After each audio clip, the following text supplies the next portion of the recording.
There isn't anything better than sitting in Denny's kitchen, sipping on a glass of wine, talking about life, and watching a master chef cook something remarkably fun and unique. You've tuned into the right place for some of the world's best kitchen ideas. Pull up a chair and pay close attention. Let's rock and roll. So, it's the end of February here in New England, and it's cold and blustery. And what I like to do on a day like that is make some kind of stew or something with seafood. I live in the #1 fishing port in the United States, so I have access to some pretty amazing things. I feel blessed, honestly. But with seafood like that, what I'd like to do is a chowder. And I'm going to make a seafood chowder, New England seafood chowder. And it'll have different components to it that'll make it flavorful. Couple of surprises here for you, I think. I don't know how you make your chowder, but let's get cooking. So I had 2 large potatoes, which I'm chopping up into a dice, and it equals about 1.25 pounds. And we're going to put this in first because that's what's going to give it the starchiness. All right, let's put it in. Drop them in slowly because this is hot water. And it splashes. You want to put it away like this, that way the hot water won't splash so much at you. All right, we're going to boil that for a little while until they start to get a little tender. Then we're going to add our other ingredients because the seafood does not take long to cook. Next will be the onions. You can saute them in advance if you'd like, but honestly it's not that necessary, and it reduces the amount of cooking time, especially if you're trying to do this during the weeknight. So, little trick. Okay, here's a few little surprises that you may or may not have done, but we're going to add some kale. 2 cups of chopped kale. Gorgeous. So, hey, we got a little health benefit going on with the chowder, which chowder is not necessarily associated with health food. It's comfort food. It's delicious. It's my favorite soup, stew kind of thing to actually consume. So anyway, a little of that is for color as well. So a little, health benefits, really for color though. Okay, we're going to neutralize those health benefits with 4 strips of pre-cooked bacon, so it's nice and crispy. You want to render the fat. You want to get the smokiness. This is a double I love my bacon. This is double smoked bacon, so it'll give it a much richer flavor because of the smokiness.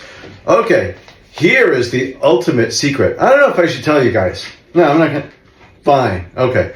So instead of clam juice, which they tell you to do, you don't need to do that. You don't need to add any more fishiness to this. In fact, it'll be overwhelming. This was going to neutralize the flavors. Chicken base. All right. That's it, baby. So what we're going to do is I'm going to add about 3 heaping tablespoons of that in there. And then I'm going to check the taste later to adjust. Can't take it out, so I start with 3 heaping tablespoons, and that's going to be enough with 20 cups of fluid in here. So, but once again, we'll try it in a little bit once the flavors all start to get together. See if I need a little bit of base. That's what cooking is all about, is adjusting as you go along. You taste it and you say, oh, needs a little bit of this, a little bit of that. And as you get well adapted in the kitchen, you start to instinctively know what to do. All right, we're gonna check the potatoes in a couple of minutes and then see if we should add our seafood next. And we are going to add them in a certain order because certain seafoods cook faster than others. Okay, next going in is corn. This corn is pretty special because it comes from the farms right here in New England, which I will take a dozen or so every time I go, and I fire roast them on a charcoal fire. And look at that gorgeous flavor. It's going to have the smokiness to it. Has to be charcoal, not gas grill. Gas grill is insipid. You say it's fast, whatever. Mine is just as fast. Once I light the charcoal, 15 minutes later, it's ready to go. And I got flavor, baby. So use a charcoal grill because the fire roaster will caramelize the natural flavors and the sugars to this corn. You can't do that on a gas grill. So, all right, I'm going to get off my charcoal thing. Real wood fire is just amazing. Just do it. It's so much better. Okay, I also have some shrimp over here. I have 16 colossal shrimp. That's going to go in near last. But part of the star of the show right here. Look at this gorgeous cod that just came off the boats. We are going to chop that into bits over here. You almost don't need to, because what happens is once it cooks, it actually breaks up and falls apart itself. So this is almost an unnecessary step over here, but I'll do it for demonstration purposes only, and it will keep it a little bit more uniform, so what the heck. All right, let's put some of this into the chowder. Okay, let's go. Start with the onion. So we have chopped onion, one large chopped onion. That's almost a flavor. You like more onion, put a little bit more. It's great, whatever you like. There's that beautiful corn we were talking about. So it's like a corn seafood chowder. So it's the best of all worlds. And then here's our beautiful haddock. Sorry, this was cod, not haddock. You could use haddock actually. That's fine. Any kind of large sea bass, something that holds up very nicely. That'll work really nicely. All right, we're gonna let that continue to cook for about another 10 minutes, and then we're gonna add some of the final ingredients. Yeah. So what's a seafood chowder without clams? So I have here quahogs, which are hard-shell clams, which you harvest off the shores of the Atlantic over here. And I got them on sale. They had a big batch of them. They're called medium necks instead of little necks. That's the other name for little necks, medium necks. And what do you do when you have 100 of them? Well, I put them on my grill, my hot charcoal grill, so that they would open and smoke a little bit. And then I shelled them and I froze them. Now what I'm going to do is partially chop them, because when they're whole and they start to cook, they can get a little too chewy. So we're just going to chop these down a little bit so that they're not so chewy once they cook up, because they can get chewy. They're delicious, these. Oh, I love them raw too, by the way. I don't know if you ever had little necks before raw, but they're delicious. All right, so we're going to throw these in almost last, actually. The next thing will be shrimp and the cream.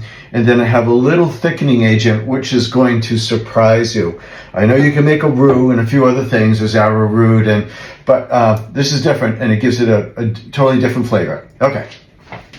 Now we have to give it a certain creaminess, right? And so what we'll do is we'll add some heavy whipping cream. So we'll start with, I love the way that it pours. It's so rich and gorgeous. 2 cups. 2.5. Basically, it's the whole thing. Now, this is the secret, the thickening agent.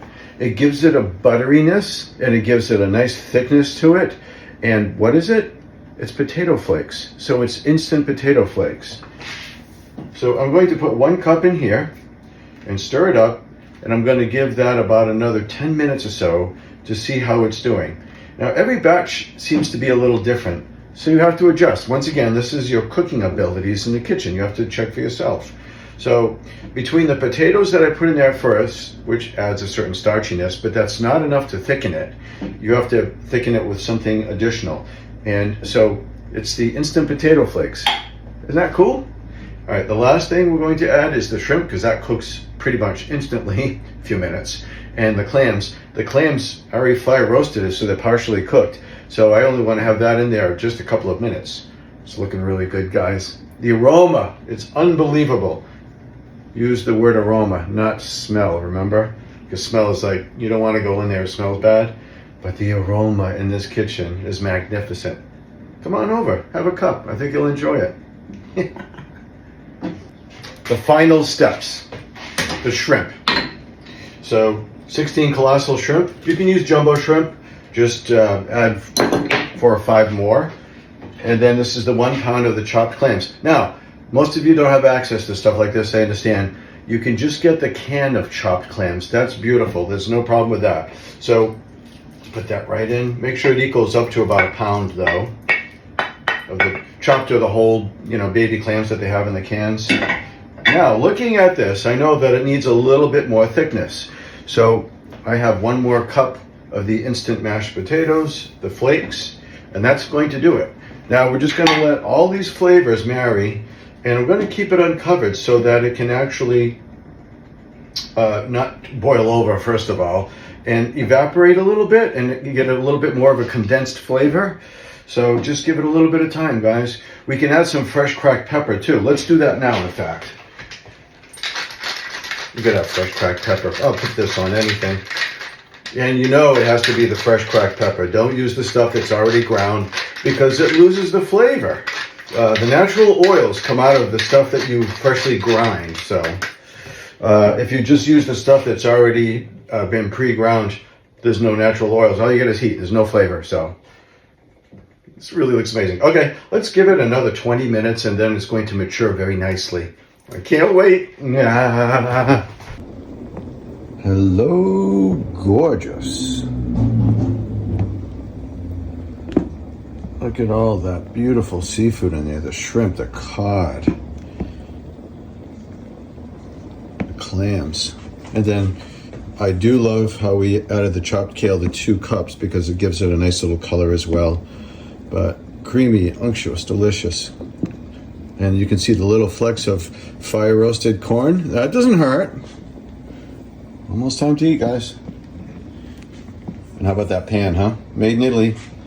Hand hammered. Oh, it's a presentation piece, that's for sure.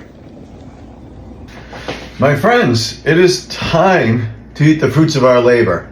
And it's not very labor intensive, but the flavors, the layers of flavors are just unmatchable. So try this. It makes it, you can do it in the weeknight if you'd like, or do it in the weekend. This is a big pot. You know what I'm going to do with all this? I'm going to share it with friends, family, neighbors, because that's what neighbors do. And I'm going to freeze some because I have plenty of it. Some are going to go to my daughters, to Renee, Paige, and Ava. So expect a phone call. I'm going to bring some over, okay, guys? Anyway, oh, the aroma. Magnificent. But, you know what? A little ambiance first, because why not? You know what? You can tell I'm French because this is how we live. We make it for a beautiful experience to dine by. You know, you have to eat with a beautiful environment. It's all about living romantically. And to not do that is a tragedy as far as I'm concerned. To go through all the motions and not to see all the beauty and take a little time for all the good things. Look at that. Oh, look at the shrimp. The clams. Look at that. Oh my goodness. That, I did bring a spoon. It was just hiding from me. Shame on you. I got all nervous. Like, where did it go?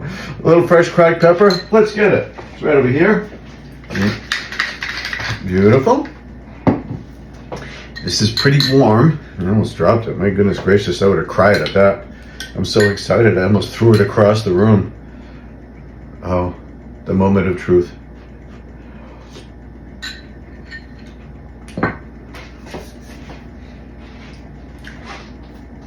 My goodness. Wait till you try this. This is just one of the most fantastic recipes. I gave you a bunch of hints on how to make this just with flavor and unctuousness. But you must try this with all the different layers of seafood, and it'll be one of the best, your favorite, I think, seafood chowders that you can possibly make. And it's really not all that difficult. You just have to plan in advance. So enjoy cooking with your friends and family and make memories that'll last a lifetime. Okay, please. It really is a lot of fun. Your children, your friends, your family, your hubby, they'll just think about these beautiful memories forever when you do this stuff in the kitchen. It's a lot of fun, and you get to eat the results after. So, Sante.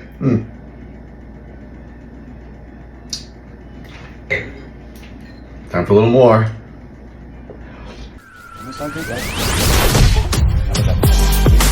There isn't anything better than sitting in Denny's kitchen, sipping on a glass of wine, talking about life, and watching a master chef cook something remarkably fun and unique. You've tuned into the right place for some of the world's best kitchen ideas. Pull up a chair and pay close attention. Let's rock and roll.